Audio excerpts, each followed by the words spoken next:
চর ফ্যাশনে সমন্বিত পরিচ্ছন্নতা কর্মসূচি ও পরিবেশ সচেতনতা বিষয়ক আলোচনা সভা অনুষ্ঠিত হয়েছে। উপজেলা অডিটোরিয়ামে আয়োজিত আলোচনা সভায় পরিবেশ দূষণ, প্লাস্টিকের ব্যবহারের প্রভাব এবং টেকসই ব্যবস্থাপনা বিষয়ে বিশেষজ্ঞরা বিভিন্ন মতামত প্রদান করেন।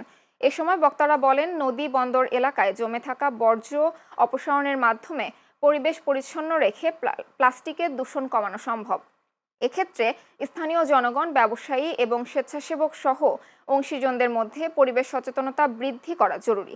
স্থানীয় সরকার অধিদপ্তরের উপপরিচালক মোহাম্মদ মিজানুর রহমানের সভাপতিত্বে আলোচনা সভায় প্রধান অতিথি হিসেবে উপস্থিত ছিলেন পরিবেশ অধিদপ্তরের মহাপরিচালক ডক্টর নুরুন নাহার।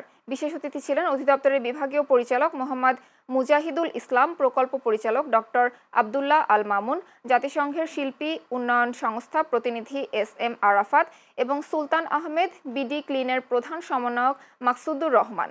অনুষ্ঠানে প্রায় ৫ শতাধিক স্বেচ্ছাসেবক অংশগ্রহণ করেন।